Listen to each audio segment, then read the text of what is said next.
Everyone, universal study अड्डा YouTube channel पर आप सभी का स्वागत है। बात करेंगे यहाँ पर केवीएस जो आज टीजीटी और पीजीटी। देखिए, इसमें इस क्रम में हम बात करने वाले हैं कि जो आपका 3 मार्च को टीजीटी का पेपर हुआ है उसमें आपसे क्या कुछ क्वेश्चंस जो है पूछे गए हैं। आपकी डेमो टीचिंग की बात करें या फिर जो है आपके इंटरव्यू के लिए बात करें, तो एक ये सबसे कॉमन क्वेश्चन है, इंट्रोड्यूस योरसेल्फ। ये आपसे जो है वो सबसे पहले, आप कोई भी किसी भी लेवल पे इंटरव्यू देने जाते हैं, टीचिंग का हो या अदर कोई भी इंटरव्यू हो, बात यहाँ हम टीचिंग इंटरव्यू की कर रहे हैं, तो उसमें इंट्रोड्यूस योरसेल्फ जो है वो आपके लिए पहला क्वेश्चन होता है कि उसमें आपको अपना नाम, आपने क्या चीज़ें कर रखी हैं और आपका इंटरेस्ट और हॉबीज़ क्या है वो आपको खुद से बता देनी होती है, जिससे एक आइडिया जो है वो सामने वाले को, जो पैनल बैठा हुआ है, जो बोर्ड बैठा है, उसको मिल जाए। जितना आप थोड़ा सा अपने बारे में एलोबोरेट करके बता देंगे चीज़ों को, उतना चीज़ें उनको क्लियर होंगी। ठीक है, तो आपको एकदम शांत भी नहीं बैठना है। हॉबीज़ जो हैं आपकी, जो आपकी लाइकिंग्स हैं, वो आपको अपने आप से बतानी है इंट्रोड्यूस योरसेल्फ में। बाकी आपको जो बहुत ही शॉर्ट और प्रिसाइज रखना है उसको, कि आप अच्छे से उसको एक्सप्लेन कर पाएँ। और कोशिश करिएगा कि इंट्रोड्यूस योरसेल्फ तो आपका जो है वो इंग्लिश में एक प्रॉपर तरीके से तैयार होना चाहिए। नेक्स्ट वीडियो अपलोड होगी आपको, उसमें आपको सॉलिड जो है एकदम 10 टिप्स दिए जाएंगे, जिसमें आपको इंट्रोड्यूस योरसेल्फ भी बताया जाएगा, प्लस लैंग्वेज पे भी हम उसमें बात करेंगे कि आपको कौन सी लैंग्वेज में कैसे क्या यूज़ करना है। तो चैनल पे नए होंगे तो सब्सक्राइब कर लीजिएगा। नेक्स्ट वीडियो बहुत जल्दी वो जो है आपके लिए अपलोड होगा।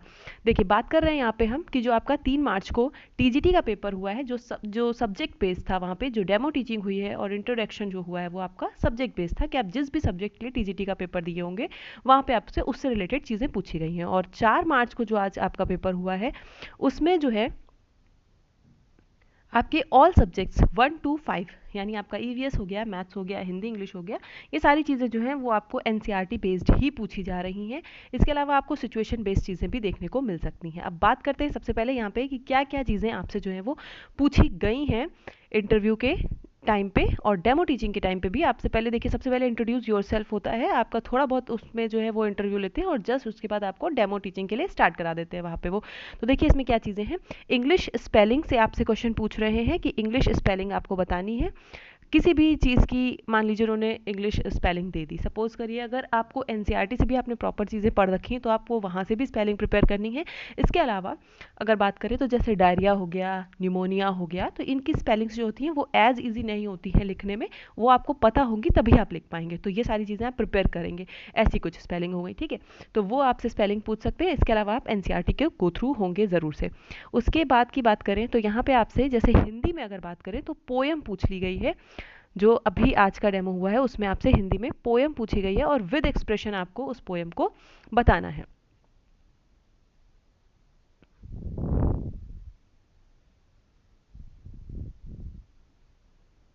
ठीक है, और उसके अलावा आपको ये यहाँ पे विद एक्सप्रेशन पोएम को बताना है। और बात करें यहाँ पे तो आपसे सिचुएशन बेस्ड जो है, सिचुएशन बेस्ड क्वेश्चन पूछे गए हैं। लाइक आपको कोई सिचुएशन ऐसी दे दी कि आपकी क्लास पे मान लीजिए कि 20 बच्चे हैं, जिसमें से कुछ बच्चे ऐसे हैं जो पूरी तरीके से अटेंशन नहीं दे पा रहे हैं जब आप पढ़ा रहे हैं टीचिंग के टाइम, तो आप क्या करेंगे। या मान लीजिए किसी को प्रॉब्लम है सुनने में, तो आप उनको कैसे ट्रीट करेंगे या क्या करेंगे उनके लिए। आप ऐसी तरीके की कोई भी सिचुएशन वो दे सकते हैं। और आपने अगर चाइल्ड डेवलपमेंट पढ़ रखा है इतने अच्छे से, तो आप उसको टैकल, उसको डील कर ले जाएंगे कि आप क्या करेंगे ऐसे बच्चों के साथ। तो ये चीज़ें आपसे पूछी जा रही हैं सिचुएशन बेस्ड। उसके बाद की बात करते हैं कि डेमो के लिए आपको किस तरीके से प्रिपेयर होना है।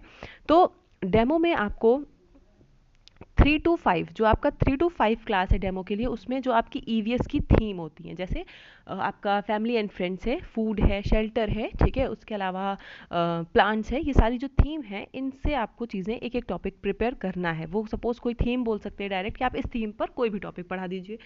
ठीक है, या फूड का कोई, फूड पे मान लीजिए एक फूड एक टॉपिक है और एक थीम है, और उसका मान लीजिए डाइजेशन, उन्होंने बोला कि आप डाइजेशन को पढ़ा दीजिए।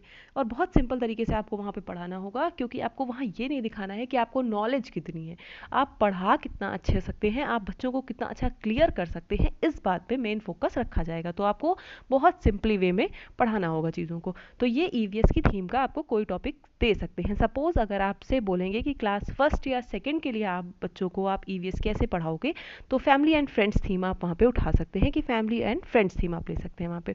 इसके अलावा अगर थोड़ा सा क्लास का लेवल बढ़ाते हैं या आपका डेमो टीचिंग थोड़ा सा हाई लेवल करते हैं, तो वो प्लांट या फूड जैसा टॉपिक आपको दे सकते हैं डायरेक्ट, या आप बोल सकते हैं कि आप 4th या 5th के बच्चों को कैसे पढ़ाएंगे ईवीएस में ये चीज़ें, तो आपको वहाँ पे इस टॉपिक के साथ जाना होगा। तब आप फैमिली एंड फ्रेंड्स के साथ नहीं जाएंगे अगर वो कह रहे हैं 4th या 5th क्लास को पढ़ाइए। तो इस चीज़ का भी आपको ध्यान रखना है।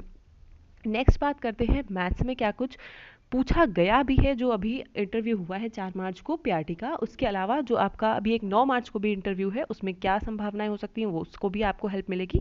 और आपका जो इंटरव्यू आने वाला है, जो भी लोग क्वालिफाइड होंगे जो इंटरव्यू के लिए जाएंगे, उनको भी इसमें हेल्प मिलेगी, क्योंकि जो इंटरव्यूज चल रहे हैं कहीं ना कहीं हमको उससे एक माइंडसेट पता चल जाता है बोर्ड और पैनल का क्या है, तो वो उसी तरीके से आगे चीज़ें पूछने के चांसेस रहते हैं। जैसे देखिए आपको पेपर में ही कितनी हेल्प मिली, जिनका 21 को था उसके बाद 28 तक लगभग चीज़ें जो थी वो ऑलमोस्ट सेम ही थी हम कह सकते हैं, बस थोड़ा सा पैटर्न सेम था, क्वेश्चन अलग थे। तो इस तरीके से आपको हेल्प जैसे वहाँ मिली है वैसे यहाँ पे भी डेफिनेटली मिलेगी। बात कर लेते हैं मैथ्स में। तो देखिए मैथ्स में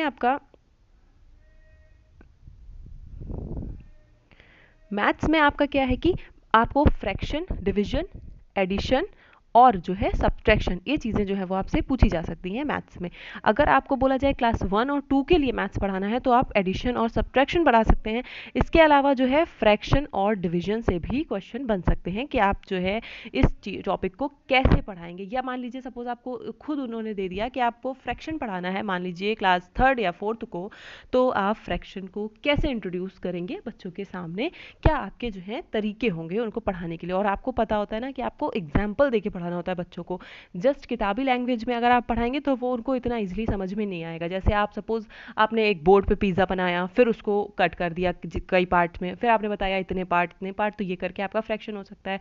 या स्कूल में ही जितने बच्चे हैं उनको कुछ पार्ट्स में डिवाइड कर दिया, वो फ्रैक्शन हो जाएगा। या बच्चों का कोई भी मान लीजिए इरेजर है, पेंसिल है, इस तरीके की चीज़ें लेके आपने कुछ डिवाइड करके दिखाया उनको, तो फ्रैक्शन आपको उस तरीके से किस तरीके होंगे आपके पढ़ाने के वो आपको बताना है। ऐसे ही डिवीजन आपको नॉर्मल जस्ट करके नहीं दिखा देना, आपको उनको मतलब एक तरीके से रिलेट करके पढ़ाना है ना। एनसीएफ 2005 में क्या कहा गया, यही कहा गया कि उनको बाहरी जीवन से जोड़ के पढ़ाइए आप। तो डिवीजन भी आपको उसी तरीके से पढ़ाना है, एडिशन और सब्ट्रैक्शन सारी चीज़ें आपको उनको जो है एग्जाम्पल देते हुए अच्छे से पढ़ानी, जिससे उनको समझ में आए और बहुत ईजी वे में पढ़ाना है। हिंदी और इंग्लिश की बात करेंगे तो देखिए पोएम यहाँ पे मस्ट है। क्लास 1 से लेकर 5 तक में आपको सारे ही क्लासेस से जो हिंदी की बुक होगी, और एनसीईआरटी से ही जाना है, कहीं अदर लेवल पे आपको कोई पोएम या स्टोरी तैयार नहीं करनी है। एनसीईआरटी में ही 1 to 5 से आपको जो है वो पोएम अपनी एक एक पोएम तैयार कर लेनी है, और इसके अलावा जो है वो स्टोरीज कुछ कुछ तैयार कर लेनी है। सपोज वो बोल सकते हैं कि आप बच्चों को स्टोरी बहुत ही इफेक्टिव वे में कैसे सुना सकते हैं, ठीक है। तो ये क्वेश्चन हो गया आपके लिए। तो ये चीज़ें आपको स्टोरी वहाँ पे सुनाना आना चाहिए इफेक्टिवली, और जो है पोएम आपको जो है 1 to 5 तक की एक एक पोएम जो है बेस्ट प्रिपेयर होनी चाहिए। अगर वो कह दे कि क्लास 3 की ये पोएम बताइए तब आप बता दीजिए, नहीं तो अगर वो बोल दे नॉर्मली कि चलिए एक पोएम आप पढ़ा के दिखा दीजिए, तो आप कोई भी एक जो बेस्ट पोएम आपको लगे वो आप पढ़ा सकते हैं। लेकिन ध्यान रखिए कि वो आपको बच्चों को आप पढ़ा रहे हैं, वो आप वो पैनल को नहीं पढ़ा रहे कि आपने हाथ बांध लिए और आपने उनको सुना दी जस्ट आप जो रट के गए थे। ऐसा नहीं करना चाहिए। वो बहुत ही इफेक्टिव, बहुत लाइवली होनी चाहिए, जिससे वो लगे कि बच्चे उसको इंजॉय कर पा रहे हैं, ठीक है। पोएम का मतलब ही क्या होता है, इंजॉयमेंट, ठीक है। तो जस्ट आपको ये चीज़ें ध्यान रखनी होंगी। तो और देख लेते हैं कि नेक्स्ट क्या चीज़ें आपसे डेमो टीचिंग में पूछी जा सकती हैं। कुछ ऐसे मेथड हैं पूछे गए हैं जो हम उस पर एक उसका ही अनुमान लगा के आपको बता रहे हैं कि आगे क्या पूछे जाएंगे।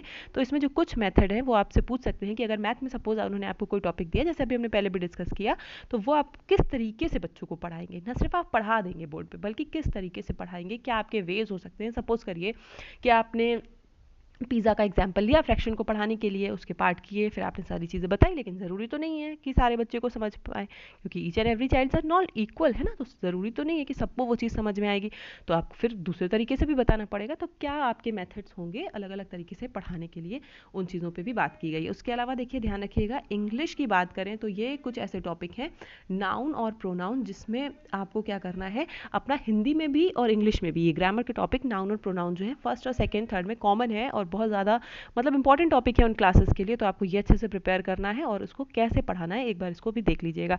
स्पेलिंग पे जो है बहुत फोकस किया गया है हिंदी में आपसे, जो है साथ ही साथ मात्राएं जो हैं वो भी पूछी गई हैं कि क्या आप कैसे लिखेंगे इस चीज़ को। तो ये सारी चीज़ों को आपको ध्यान में रखना है।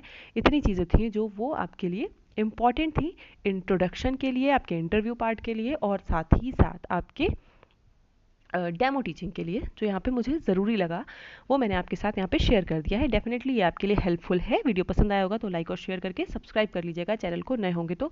इसके अलावा बात करें तो नेक्स्ट वीडियो जो आपके लिए अपलोड होगा उसमें हम टॉप 10 टिप्स आपको ऐसे देंगे जो आपकी ना सिर्फ लैंग्वेज पे बात करेंगे, साथ ही साथ आपके बॉडी लैंग्वेज के लिए, और उसके अलावा आपकी ड्रेसिंग सेंस कैसा होना चाहिए, आपका कम्युनिकेशन कैसा होना चाहिए, ठीक है, आपका आई कॉन्टैक्ट कैसा होना चाहिए, आपकी एंट्री और एग्जिट कैसा होना चाहिए, इन सभी पे हम बात करेंगे नेक्स्ट वीडियो में। तो आज की वीडियो में इतना ही दोस्तों। वीडियो पसंद आया होगा तो लाइक कर दीजिएगा और